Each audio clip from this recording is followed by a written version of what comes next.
once they're out, it'll be completely electrical. The graph I have up here is just a typical Natural Resource Canada use of 2007 of the use of energy of a typical house. And as you can see, space heating eats up a lot of it. Water heating 18% here. We're doing 2 panels. Rock Paper Sun's putting in a flat panel, and WSE is putting in some evacuated panels as well. In the final installation, I believe the flat panels will be doing that 18% and some of the space heating, if I'm correct. Another interesting fact is the lighting here. What Ron's actually done is we can see the lights here are new Philips LED. It's like a PAR 38, probably equivalent to about a 16-watt light. So when we initially started the build or finishing off here, we were using 75-watt bulbs. So there's a substantial difference between 16 watts and 75 watts. I believe these might even be seasonal bulbs, in that this whole house is electricity, being electricity that the heat given off by a PAR, incandescent PAR 38 goes to heating this house. It's that energy is converted into heat, and the heat load being so low in this house that it actually goes pretty far in actually heating it. The rest of the house, as you can see around it, has the baseboard kicks on it for, I think there's one here, one there, one in the bedroom for heating. Those are all electrical. This one here, I believe, is going to be for space heating off of the solar thermal. So we've got one radiant, or basically light already running within this one here. I often get my customers just to kind of relate to what a watt is, and we'll blurb here on 1 kilowatt hour equals the amount of electricity you need to burn a 100-watt light bulb for 10 hours.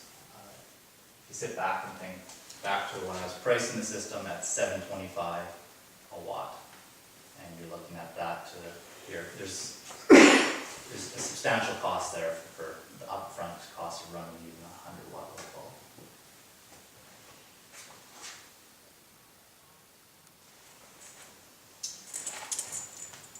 So the net metering program is that 35% rebate, so eligible up to $35,000. Won't talk about it too much because I believe there is an expert's talk on the net metering program and hopefully the future of what it is in Saskatchewan and where we're going.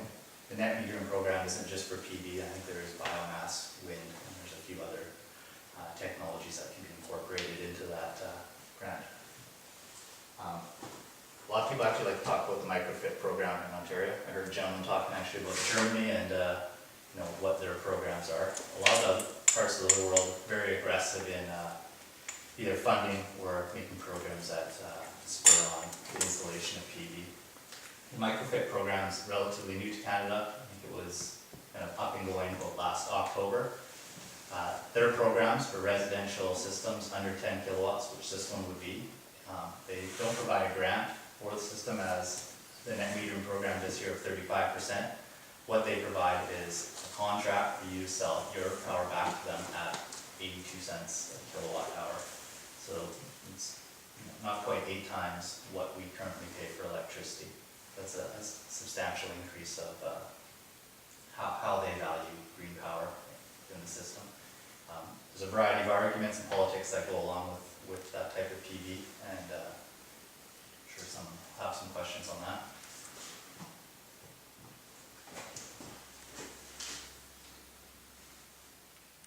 So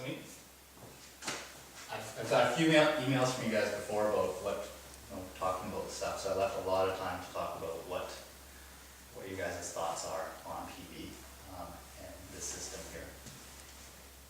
I've had a few questions about off-grid and what would this be in relation to the net zero house here. So basically I left quite a bit of time for a talk because this one can be a bit confusing for some people.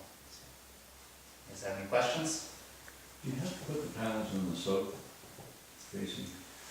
You know what, I'm going to defer that to Phil here. Phil's very unique in that he's I have got a PV system on my house as well, and I have some east, some west, and some south. And approximately, I'm getting about 75% of the output of my south-facing panels from my east and west-facing panels. just not north facing, that's all. So you can get some, depends how much you value that, ideally south. So, some people, won't be directly south, and once again, Phil says, valuing that direction on your house, or the panels you put up there and spent, that $725 a watt for, and that output.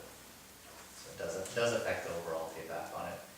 And uniquely so on some of these systems, if the current system, the way it is here, we were to do something like that, the inverter that is in here is a lot different than on the market. There's different inverters called microinverters, which basically can selectively look at different arrays that might be pointing in different directions and optimize that output. So this system, back to that slide, was a 2-array system, whereas some of these ones that are multi-dimensional, they'll put an array that faces maybe somewhat southeast and one south. And I believe that's what Phil's done on his house.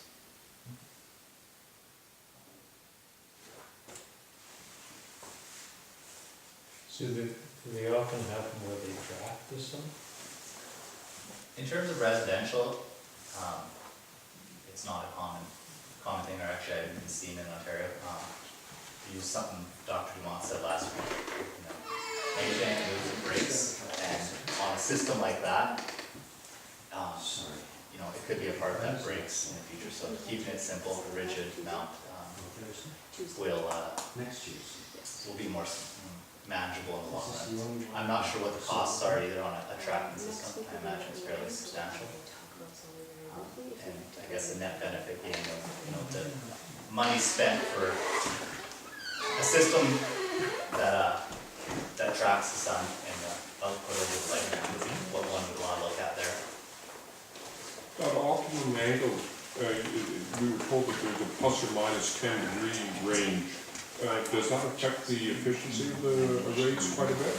Sorry, right now that he's using, you use your latitude, right? Yeah. And anyways, then there's a plus or minus 10-degree range there.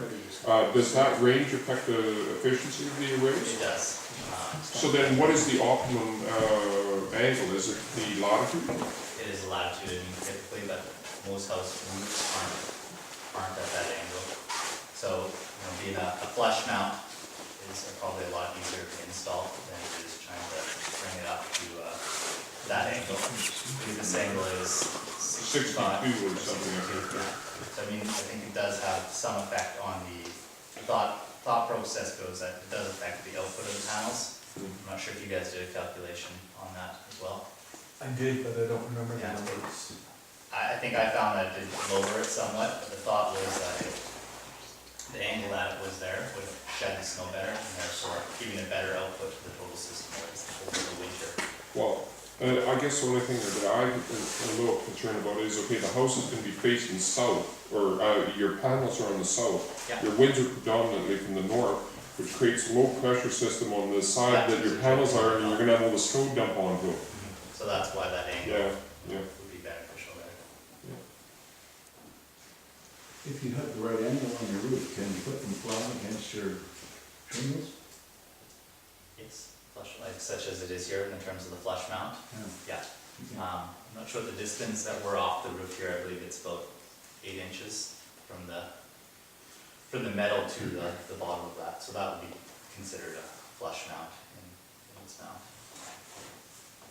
That's something, I guess, to be concerned with. I know different municipalities have concerns with the farther you come off your roof with panels. So by increasing your angle, you could be increasing the wind load on those panels as well.